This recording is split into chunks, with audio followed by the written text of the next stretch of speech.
अस्सलाम वालेकुम, मैं हूं अरबाब जहांगीर। आप देख रहे हैं मेरा यूट्यूब चैनल और पाकिस्तान के तमाम मेडिकल स्टूडेंट्स के ज़हनों में बहुत सारे सवालात हैं जो कि वो पूछ भी रहे हैं और इस वीडियो के ज़रिए 3 बहुत ही इंपॉर्टेंट सवालों के जवाब देने की मैं कोशिश करूंगा कि आपके ज़हनों की कन्फ्यूजन थोड़ी और दूर हो सके।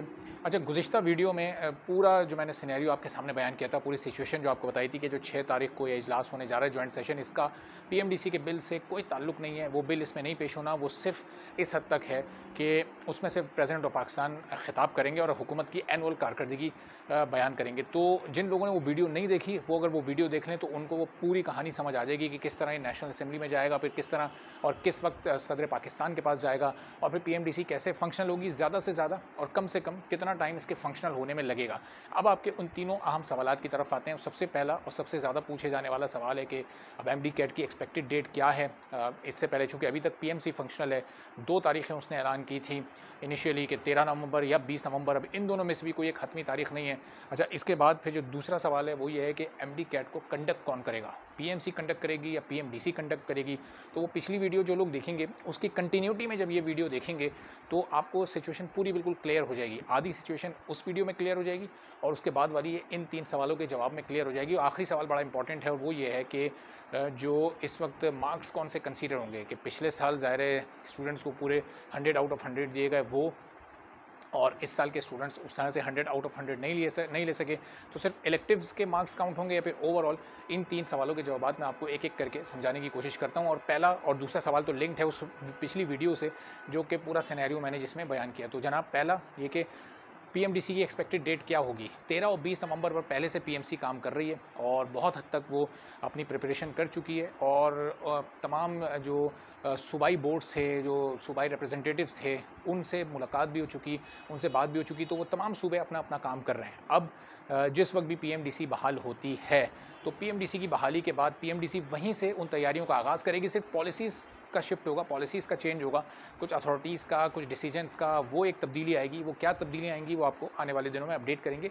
लेकिन जहाँ पीएमसी ने काम छोड़ा होगा, जिस दिन से पीएमसी नॉन फंक्शनल होगी और पीएमडीसी फंक्शनल होगी, तो वहीं से फिर इस पूरे सिलसिले का आगाज़ हो जाएगा। और फिर उन्हीं लोगों के साथ मीटिंग्स, या तो एक आध और फॉर्मली मीटिंग हो जाएगी क्योंकि काउंसिल नई बनेगी, नए लोग आएंगे, नए मेंबरान होंगे, नए प्रेसिडेंट्स होंगे। तो वो पूरा कुछ एक आध मीटिंग की उसमें ज़रूरत पड़ेगी और तमाम पीएमडीसी के लोग उससे सिंक हो जाएंगे। अच्छा, अब फिर दूसरा इंपॉर्टेंट सवाल ये आता है कि अब ये टेस्ट पीएमडीसी लेगी या पीएमसी कंडक्ट करेगी। तो अब लोगों के जहनों में अभी भी ये कई शकों को शुबात बाकी हैं कि कहीं पीएमडीसी का बिल रिजेक्ट हो सकता है। तो पिछली वीडियो में आपको इस सवाल का बड़ा वाज़ेह जवाब मिल चुका है कि ये बिल नेशनल असेंबली से रिजेक्ट नहीं होगा, ये बड़ी आसानी से पास होगा। वहाँ पर अपोजिशन नाम को मौजूद ही नहीं है, सिरे से है ही नहीं। अपोजिशन वहाँ से रिज़ाइन कर चुकी है, तो सिर्फ और सिर्फ इस वक्त वहाँ गवर्नमेंट है। उसके बाद प्रेसिडेंट ऑफ पाकिस्तान इसको अगर साइन करते हैं या नहीं करते तो ज़्यादा से ज़्यादा ये 20 अक्टूबर तक जाएगा। अच्छा, 20 अक्टूबर से जो पीएमसी ने इस वक्त डेट अनाउंस की है यानी 20 नवंबर या 13 नवंबर, उन दोनों के दरमियान भी बहुत ह्यूज एक गैप है, यानी उनमें कम से कम 23 दिन और ज़्यादा से ज़्यादा 30 दिन का गैप है। तो ये 30 दिन बहुत होते हैं एक नई काउंसिल को बनाने के लिए। आपको याद होगा पीएमसी की पिछली काउंसिल बहुत जल्दी बनी है। इधर प्राइम मिनिस्टर ने जो पीएमसी थी उसको डिसॉल्व किया, नई काउंसिल बनाई, उसने अपनी मीटिंग्स की और वो फंक्शनल हो गई। तो ये चूँकि हुकूमत को जल्दी जल्दी ये काम करना है, तो इसके लिए जो एमडी कैट की डेट है वो एक आध हफ्ते आगे बढ़ा दी जाएगी, यानी वो कर दी जाएगी 27 नवंबर कर दी जाए या उसको एक आध हफ्ते और आगे बढ़ा दिया जाए। वैसे ज़्यादा चांसेस यही हैं कि 20 और 13 के बजाय पीएमडीसी जब आ जाएगी तो उसको 27 नवंबर करके एक हफ़्ता और लेके वो अपनी तैयारियों को मज़ीद यूनिफॉर्म एक शक्ल दे देंगे, मज़ीद उसको बेहतर कर लेंगे।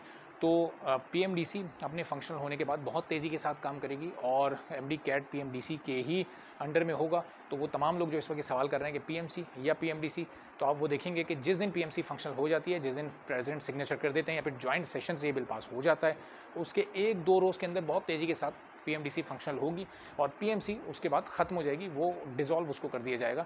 तो वहाँ से फिर चार्ज पीएमडीसी ले लेगी। अच्छा, अब सवाल ये आता है कि जनाब जो इलेक्टिव सब्जेक्ट्स हैं उनके मार्क्स लिए जाएंगे या ओवरऑल मार्क्स लिए जाएंगे। तो पिछले साल के स्टूडेंट हों या इस साल के हों या उससे पिछले साल के हों, कोई भी स्टूडेंट हो, मार्क्स का जो क्राइटेरिया होगा सब पर एक ही कैलकुलेटर अप्लाई किया जाएगा। यानी अगर पिछले साल के इलेक्टिव्स के लिए जा रहे हैं तो इस साल के भी इलेक्टिव्स के लिए जाएंगे। ज़्यादा चांस वैसे यही है कि पिछले साल और इस साल के इलेक्टिव्स के मार्क्स लिए जाएंगे। और अगर फुल मार्क्स भी इन केस काउंट होते हैं, वैसे तो होंगे नहीं, इन केस अगर फुल मार्क्स काउंट होते हैं तो जो 100 आउट ऑफ 100 जिसको भी मिले हैं उसको उसके वो मार्क्स नहीं काउंट होंगे। यानी ऐसा नहीं होगा कि रिपीटर्स को कोई बेनिफिट दे दिया जाए, उनको कोई फ़ायदा दे दिया जाए और जो फ्रेशर्स हैं उनका नुकसान हो जाए, ऐसा बिल्कुल नहीं होगा। इक्वली मार्क्स को काउंट किया जाएगा।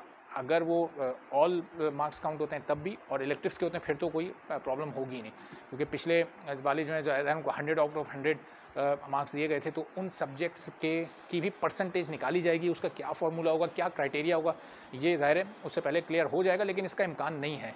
तो आप लोग बिल्कुल बेफिक्र रहें, रिपीटर्स को कोई अलग से बेनिफिट नहीं मिलने वाला, उनको भी इक्वल अपॉर्चुनिटी मिलेगी जिस तरह आपको मिल रही है, सबके लिए मौका बराबर होगा।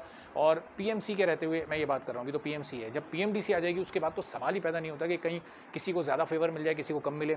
फिर इक्वल बुनियाद पर, इक्वल कैटेगरी के तहत सबके साथ जो भी रवैया होगा अपनाया जाएगा, वो बिहेवियर सबके साथ एक जैसा रखा जाएगा और सबको बराबर से ही चांस और अपॉर्चुनिटी मिलेगी।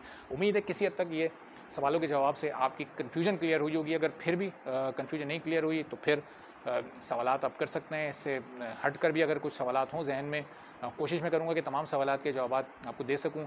और फिर आने वाले दिनों में अब ज़ाहिर नेशनल असेंबली का सेशन और फिर जो दूसरी फिर बड़ी खबरें इसी से मुताल्लिक आ जाएंगी, तो उन पर भी नज़र रखेंगे और उनसे भी आपको इंशाल्लाह अपडेट रखेंगे। तो जो लोग अभी तक चैनल सब्सक्राइब नहीं कर सके, चैनल को सब्सक्राइब कर लें ताकि तमाम वीडियोज़ और इन्फॉर्मेशन आप तक भी बर वक्त और बासानी पहुँच सकें। इजाज़त दीजिए, फिर अगली वीडियोज़ में इंशाल्लाह मज़ीद अपडेट्स के साथ आपसे मुलाकात होगी। अल्लाह हाफ़िज़।